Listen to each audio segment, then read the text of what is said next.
बदले सबसे कठिन होता है। हर रविवार जब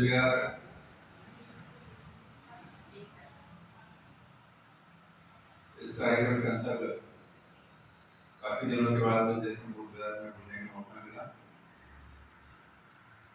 और वो मौका आपको मिल गया। उसके लिए मैं आपको साथ बात मैंने क्या कहना ये मेरे सामने एक समस्या थी। कोई तो सुबह मुझे श्रोता ने फोन किया और आज सबको बोलना है। मैं आप लोगों को क्या कहूँ, मेरे सामने एक समस्या है, मैं किस तरीके से आपके सामने लेकिन मैं जो चित्र समाज में आज देख रहा हूँ कि जिस तरीके से हम समाज को जगाने का काम कर रहे हैं, जिस लोगों को जिस तरीके से बाबा साहब ने हमें दिया उस तरीके से लोगों को समझाने का प्रयास कर रहे हैं, लेकिन उसके बावजूद हमें समाज में कुछ उल्टा होते हुए नजर।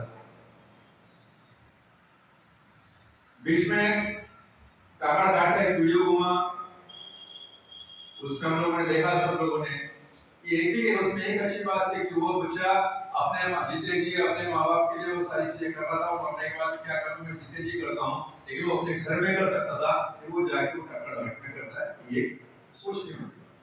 दूसरा चित्र उसमें और एक दूसरी घटना वहां पर घटी। बुद्धिज्म के अंदर में बाबा के लिए किसी भी प्रकार का कोई स्थान न होते हुए भी हमारे धर्म के लोग अखिल भारतीय विश्व संघ के संघानुशासक पूजनीय भजन सुरेश साई जी और उनके तमाम भिक्षुगण काकड़ घाट पर वंदन करने के लिए जाते। इतनी बड़ी शोकांतिकाई हमें विचार करने वाली ये सोचना पड़ेगा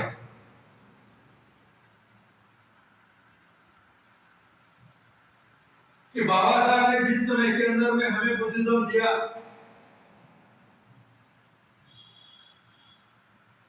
उस समय में कोई बाबा नहीं देखे, कोई देवी देवता नहीं दिया थे ना, लेकिन हमारे मदद के लिए कौन आया था, हमको विचार करने वाली बात। हमारे गले में अंडी थी, कमर में झाड़ू था, ये निकालने के लिए कौन आया था? तब ना कोई देवता आया, ना कोई भाव आया, ना कोई आया। तो फिर आज हमारा समाज जिस बाबा साहब की वजह से आप इज्जत से स्वाभिमान से जी रहे हो, स्वाभिमान से मर रहे हो, आज उस बाबा साहब ने जो उद्दत दिया उसे छोड़कर अब अन्य देवी देवता बाबा के तरफ में हम अग्रसर बढ़ रहे हैं, ये हमारे लिए बहुत बड़ी शोकांतिका है। हमको ये समझना पड़ेगा। आने वाले समय के लिए भी मैं बार-बार ये कह रहा था, विद्यार्थी से भी कह रहा था, बाकी लोगों से भी मैं ये कह रहा हूँ यहाँ पर कि हमें अब एक्टिव मोड में आने की गरज है। ताकि मैं ये बोल रहा हूँ,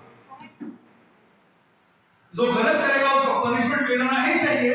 ऐसी भूमिका हमारे समाज के अंदर होगी तो ही हम हमारे समाज को हम ठिकाने पे ला सकते हैं, सही दिशा में हम लेकर आ सकते हैं। अन्यथा आज हमारे समाज के ऊपर किसी का कोई दबाव तंत्र नहीं है। आज समाज की स्थिति है, एक चीज हमको समझना। बाबा साहब ने हमें दिया, क्या दिया बाबा साहब ने? बाबा साहब ने आपसे क्या मांगा? बाबा साहब ने आपको स्वाभिमान से जीना सिखाया, स्वाभिमान से मरना सिखाया। आज आप इज्जत से जी रहे हो, आपके पास अच्छा कपड़ा, अच्छे कपड़े पहन रहे हो, अच्छे घरों में रह रहे हो, अच्छे गाड़ियों के अंदर घूम रहे हो, इसकी वजह से, बाबा साहब की वजह से। और बाबा साहब ने आपसे क्या मांगा? बाबा साहब ने आपसे दो ही चीजें मांगी थी, और दो चीजों के ऊपर अमल करने के लिए बाबा साहब ने आपको कहा। क्या था? एक था संविधान और दूसरा बाबा साहब ने आपको दिया था बुद्धज्म, जो आपके जीवन जीने का जो जीवन मार्ग हमें दिया उसको हम भूल गए। लेकिन आज की परिस्थिति ऐसी है, देखने में आता है कि आज हम दोनों भी चीजें भूल चुके हैं और दोनों भी चीजें हमारे हाथ से निकल चुकी है। आज संविधान हमारे हाथ से निकल गया। बुद्धिज्म क्या है? बाबा साहब ने हमको बुद्धिज्म दिया, तो बौद्धों के संस्कार कौन थे, क्या कौन से, ये सारी चीजें हमको नहीं मालूम। हम आज कर्मकांड कर रहे हैं, पाखंड कर रहे हैं, ये सारी चीजें हो रही है। तो आज हमें नहीं पता तो हम अपने बच्चों को क्या बताने वाले कि ये समस्या हमारे सामने खड़ी है। हमने क्या बताना चाहिए कि दोनों चीजें हमारे हाथ से निकली, क्यों निकली? आज संविधान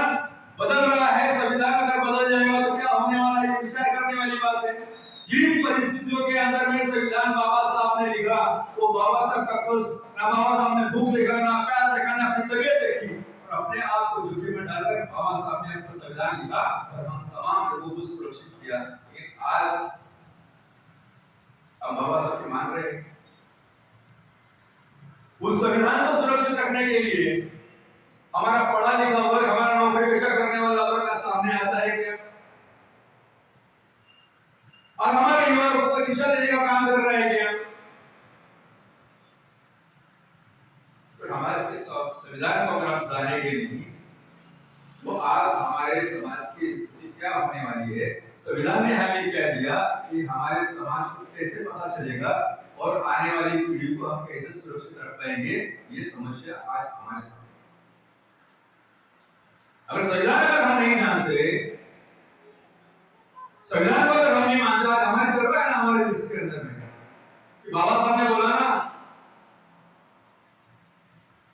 शिक्षा और शेरनी का दूध है, इससे प्राशन करने के लिए बाबा साहब ने कहा। और हमारा समाज शेरनी का दूध तो छोड़ दिया, लेकिन आज सिर्फ दारू पीने के अंदर में मस्त है। उसको दारू चाहिए, चाहे तुम्हारे घर में नामकरण होगा दो दारू, कोई मर गया होगा तो दो दारू, शादी होगी तो भी दारू। क्या हमारा समाज किस दिशा में जा रहा है?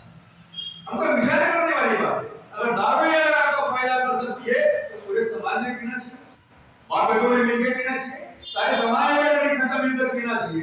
क्यों नहीं पीते? क्यों बाप शराब पीता है तो अपनी बेटी के लिए यूनिवर्सिटी लड़का ढूंढता है? क्यों नहीं शराबी लड़का ढूंढता? क्यों नहीं जुआरी लड़का ढूंढता अपनी बेटी के लिए? मुझे यूनिवर्सिटी लड़का चाहिए, उसको किसी प्रकार का कोई शौक नहीं होना चाहिए, उसमें कोई बुराई नहीं होना चाहिए, उसमें कोई खोट नहीं होना चाहिए। ऐसा एक प्रामाणिक लड़का अपनी बेटी के लिए ढूंढता है, तो आप क्या करते हैं? आज शादी में जाओ तो बिना शराब का कोई कार्यक्रम नहीं होता। लोगों ने बिहार को भी नहीं छोड़ा शराब के लिए। ये विचार करने वाली बात है। हम संविधान को कैसे समझेंगे? हम कौन सा संस्कार अपने बच्चों को देंगे?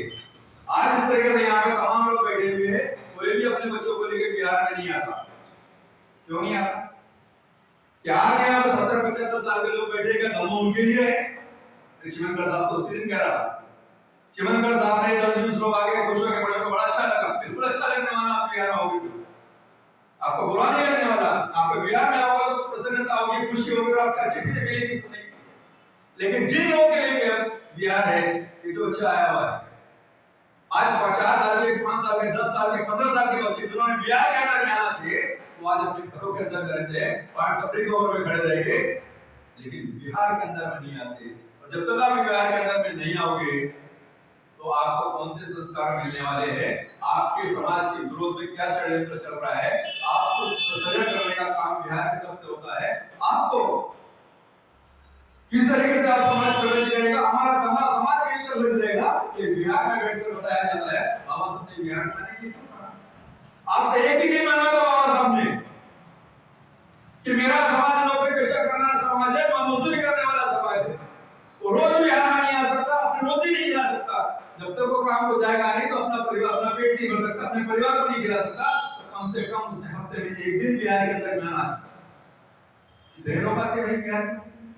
ये तमाम लोग समाज की जवाबदारी है। तो उन्होंने इस बिहार के अंदर में हर संघ को यहाँ पर 1 घंटे के लिए आना चाहिए। बाबा साहब कहते हैं, क्या हम बाबा साहब की मान रहे हैं?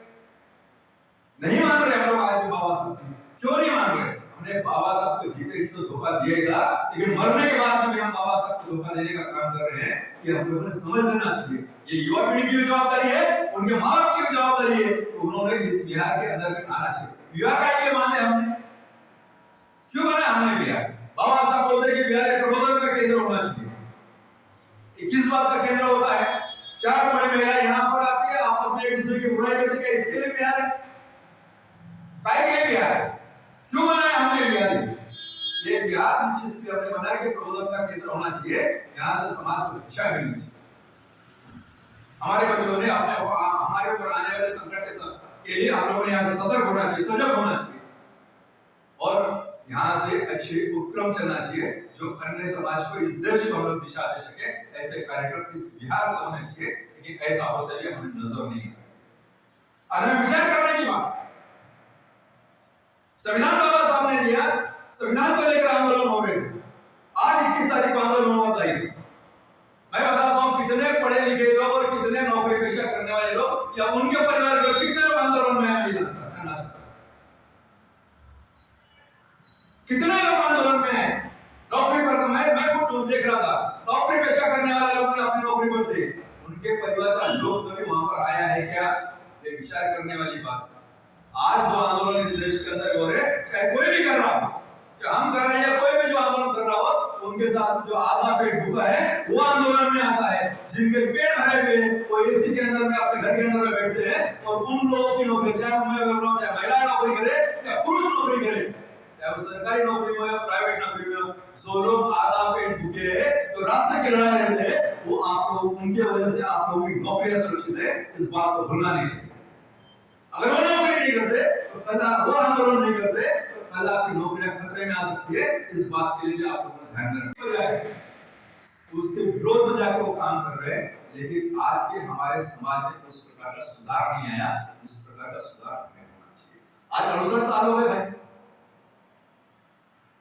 इस 68 सालों के अंदर में हमें कोई बहुत बोल के परेशानता है क्या? ये विचार करने वाली बात है। इस 68 साल के अंदर में हम लोग अपने स्वतंत्र पहचान नहीं बना सकते। हमें कोई बहुत कर जानता नहीं है। आज अगर किसी पूछे कोई वो महान है, क्यों?